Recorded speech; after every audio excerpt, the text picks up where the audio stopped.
तो चलिए आज दुनिया की सबसे पुरानी सभ्यताओं में से एक भारत को समझने के सफर पर निकलते हैं। देखते हैं कि दुनिया के नक्शे पर इसकी जगह कहाँ है और इसका आकार कितना विशाल है।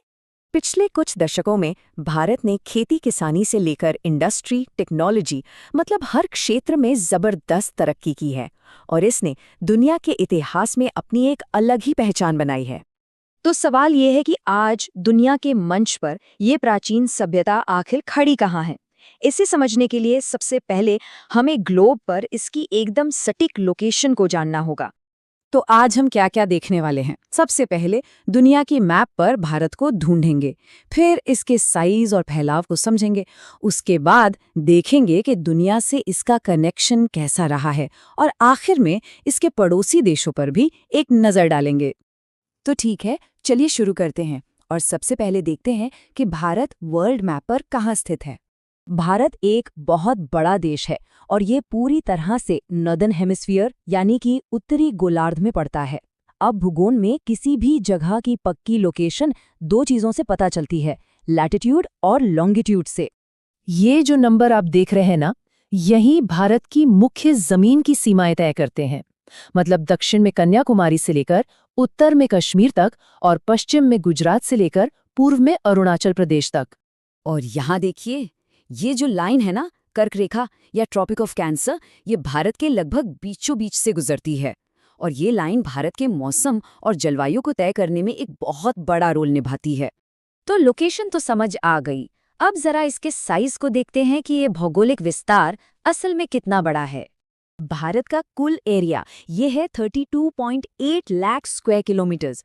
ये आंकड़ा वाकई बहुत बड़ा है और यही चीज इसे दुनिया के सबसे बड़े देशों में से एक बनाती है। अगर पूरी दुनिया की जमीन से तुलना करें तो उसका करीब 2.4% हिस्सा भारत के पास है और इसी विशाल एरिया की वजह से जमीन के हिसाब से भारत दुनिया का 7वां सबसे बड़ा देश है। और ये विशालता सिर्फ एरिया में ही नहीं, इसकी लंबाई चौड़ाई में भी दिखती है। उत्तर से दक्षिण तक ये 3214 किलोमीटर लंबा है और पूर्व से पश्चिम तक इसकी चौड़ाई लगभग 2933 किलोमीटर है।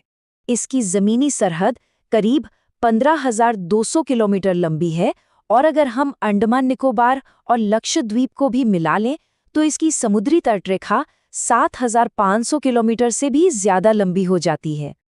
अब इतना बड़ा, इतना फैला हुआ देश है तो एक बहुत ही मजेदार सवाल दिमाग में आता है कि पूरे देश में एक ही टाइम कैसे फॉलो होता है। इसका जवाब है ये लाइन, भारत की मानक मध्याह्न रेखा। देखिए, अरुणाचल प्रदेश में सूरज गुजरात के मुकाबले करीब 2 घंटे पहले उग जाता है। अब सोचिए अगर हर शहर अपना अपना लोकल टाइम इस्तेमाल करने लगे तो क्या होगा। ट्रेन्स, फ्लाइट्स, ऑफिस के काम सब में गड़बड़ हो जाएगी। तो इसी कंफ्यूजन से बचने के लिए देश के लगभग बीच से गुजरने वाली 82 डिग्री 30 मिनट पूर्व देशांतर रेखा के समय को ही पूरे देश का स्टैंडर्ड टाइम मान लिया गया। चलिए अब थोड़ा इतिहास और भूगोल को मिलाते हैं और ये जानते हैं कि भारत की लोकेशन ने इसे हमेशा से दुनिया के व्यापार और कल्चर का सेंटर क्यों बनाए रखा। अब इस मैप को जरा ध्यान से देखिए।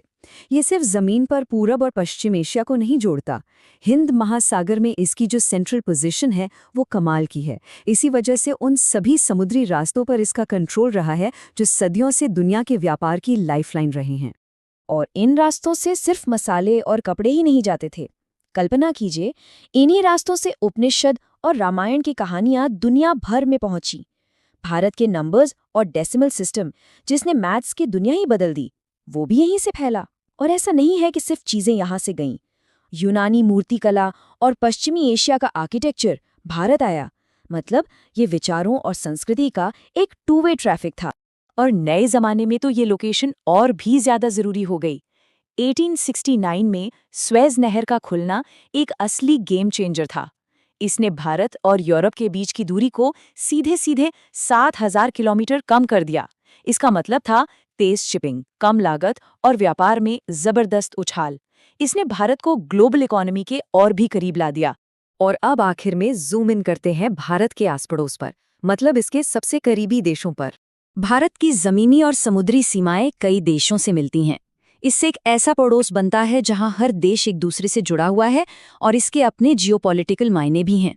चलिए एक नज़र डालते हैं। उत्तर पश्चिम में है पाकिस्तान और अफगानिस्तान, उत्तर की तरफ चीन, नेपाल और भूटान, पूरब में है म्यांमार और बांग्लादेश, और अगर हम दक्षिण में समुद्र की ओर देखें तो हमारे 2 आइलैंड पड़ोसी हैं, श्रीलंका और मालदीव। तो ये सब जानने के बाद भारत का विशाल आकार, इसकी अहम लोकेशन और दुनिया से इसके सदियों पुराने रिश्ते, एक बड़ा सवाल हमारे सामने खड़ा होता है।